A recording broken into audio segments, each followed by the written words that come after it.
Tassa bhagavato arahato samma sambuddhassa akkochi mang avadhi mang ajini mang ahasimi yetang upanaihanti veranti sanna sammati. Welcome to the Dhammapada program. This is the third verse of the Dhammapada. Akkochimang avadhimang. He abused me, he beat me. Ajinimang hasimi. He defeated me, he robbed me. Yetang upanaihanti veranti san nasammati.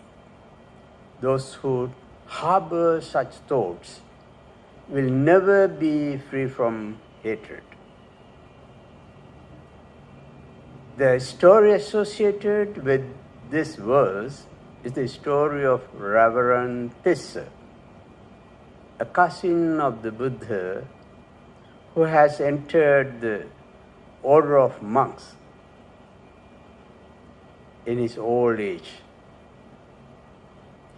He always liked to pretend as a senior monk and was very happy when visiting monks asked his permission to do some service for him. On the other hand, he failed to give due respect to his senior monks. He often quarreled with younger monks. If anyone rebuked him for his misbehavior, he would go complaining to the Buddha, weeping and very much dissatisfied. The Buddha understood his bad life behavior and advised him to lead a correct way of monk's life with discipline and not to harbor thoughts of hatred against anyone, for it is a sinful action.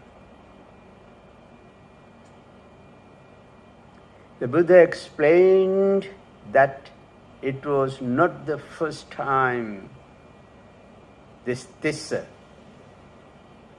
had been a pig-headed one. He had been obstinate in a previous life too. Now let's get the correct meaning of these words. Akkochi means abuse, insult, reproach, shouting at, and the likes. Avadhi, beat me, hit me, attacked me. Ajini, win by giving false statements as eyewitness, or win by debating. Ahasime, somebody has taken my belongings. The hatred may arise out of any rebuke done by humans, laymen, monks, and even gods. And that hatred may develop little by little and would be enveloped by other outer things. That hatred cannot be appeased. The hatred may arise because of not cultivating mindfulness and by not reflecting the results of karmic actions and not thinking of actions and reactions or any reason whatsoever. Anyway, it is so harmful for the person who is thinking continuously regarding his original anger and develop his annoyance and irritation.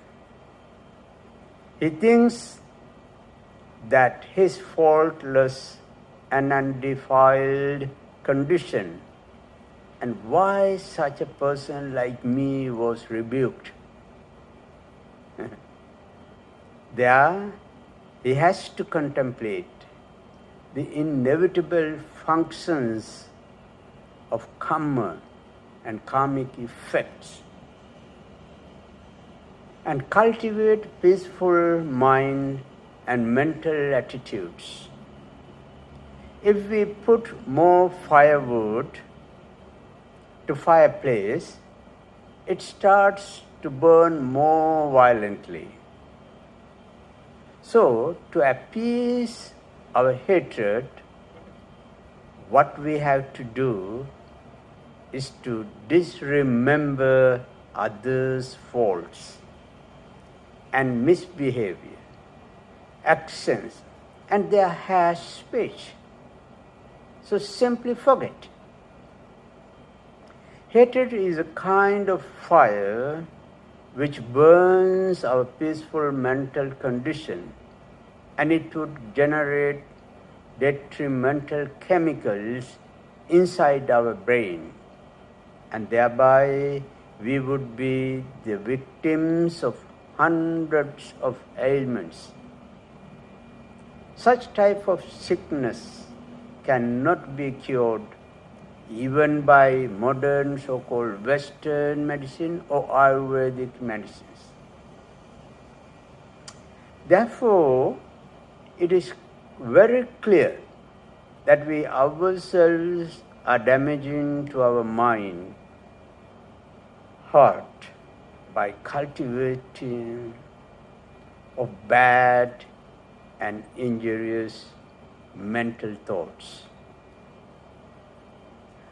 Our opponent is somewhere else and doing something else, whereas we are damaging to our peaceful mental condition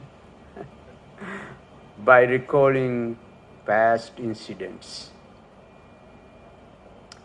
Here, it is good for us to contemplate. Past is past, and I should not recall bad things of the past. I should not make injuries to my mind thereby.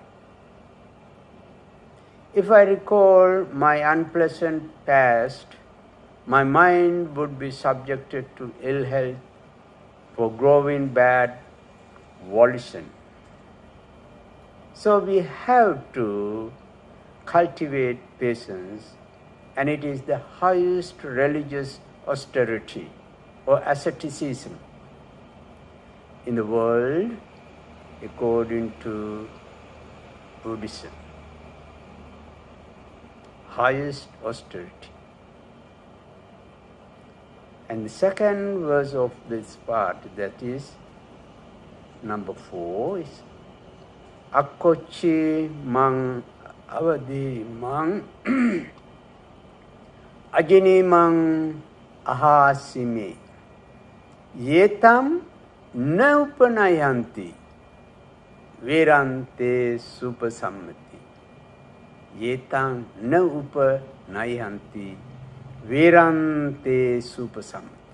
Very interesting. He abused me, he beat me, he defeated me, he robbed me. When one does not nurse such thoughts or harbor such thoughts, hatred will appease. Let us, word by word, let us get the meaning. Yetam na upanaihanti veram te supasammati. Those who do not nurse their previous angry situations, those who do not harbor such angry thoughts or mental agitations, can appease hatred. Only those who do not nurse their previous angry situations then mental peace will exist. Veram means hatred, revenge, or hostile action. This is what ought not to be cultivated and should necessarily be eradicated. There are five-fold revenge mentioned in the Buddhist texts, and they are called Verabhaya or Panchabhayani, Verani. Panchabhaya Verani. That is in Vibhanga you find. These fivefold guilty dreads are fears connected with sins against the first of five precepts, Panchasilani, five precepts. Avera means the absence of enmity, kindness, or friendliness. The life of any person would be so successful because of friendliness. The virtuous friendliness would pave the way for ethical, spiritual development. Once the Buddha advising Venerable Ananda, his chief attendant, explained that the whole Buddhist order depends upon the friendliness. Whole Buddhist order. The Buddha's constant instructions to his followers is not to retaliate for any kind of reason or provocation. Retaliation definitely generates dreadful results for both sides. According to Buddhism, we should practice patience at all times, at all places, even under serious thrashing experience for our physical body. Here, the Shantivadi story, Jataka story, provides a great example for endurance. Once the ascetic bodhisattva lived in a royal park of Kasi city, of course in India, and he was tended by commander-in-chief. One day, Kalabu, the king of Benares, visited the park with his harem, left the noble women to their own devices. They wandering about and meeting the ascetic, asked him to preach them. They asked him to preach them.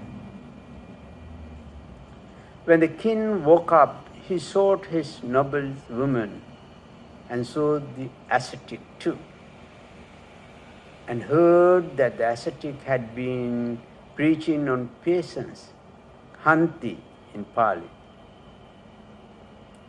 Then the king wanted to check the nature of ascetic's patience, and the ascetic was subjected to various forms of ill treatments until becoming more and more angry at his composure. The king gave orders to cut off his limbs. As the king left the park, there was an earth trembling, and he was painfully killed by it, and he was swallowed in hell named Avicii. The commander-in-chief, hearing what had happened, hurried off to the ascetic to ask his forgiveness. The ascetic said that he bore no malice and died of his injuries with a blessing to the king on his lips. This is in the Jataka story. Jataka story number 303. Is frequently mentioned as an example of supreme forgiveness. This story was related at the Jetavana monastery in India in reference to a wrathful monk. Even an enemy is cutting off our limbs, we have to tolerate and should practice patience according to Buddhist moral values. This is an extraordinary patience, a Buddhist patience, supreme mental quality advised by the Buddha. Nowhere in the history of religions have we found this type of endurance and supreme forgiveness.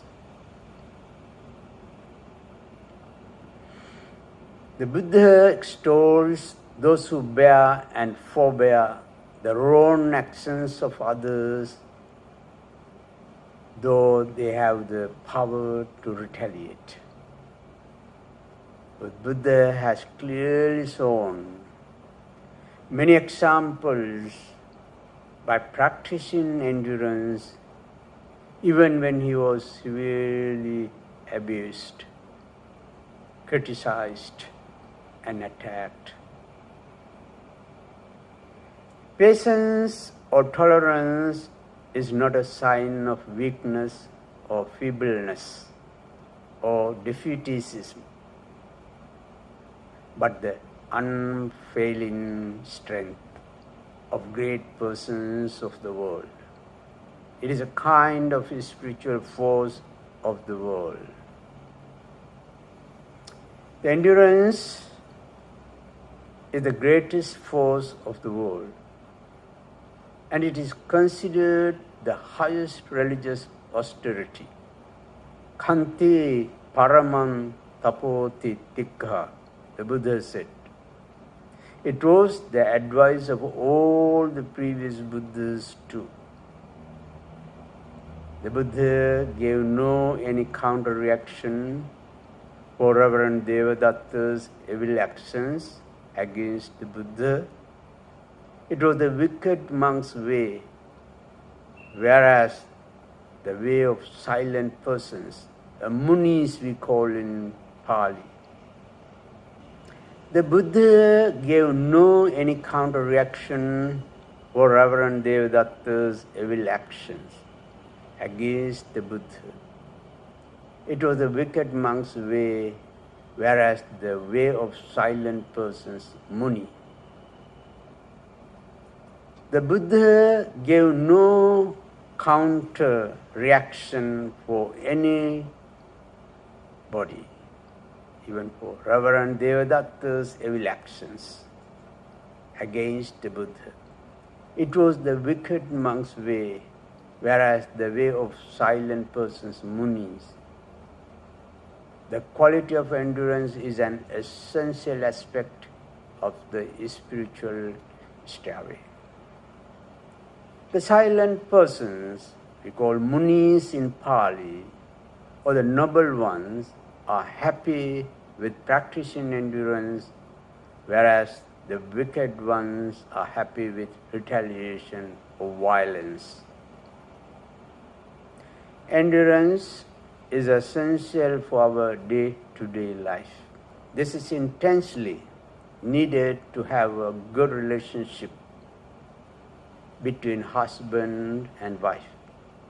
When husband scolds or tries to trash, the wife should practice forbearance, thinking that her husband is the best friend who teaches her the way of cultivating endurance, khanti, and of course, vice versa. In any institution or workplace, this theory of endurance may be practiced for long-term peaceful existence. This can be done by practicing loving kindness, meditation, metta, daily. May you all be well and happy.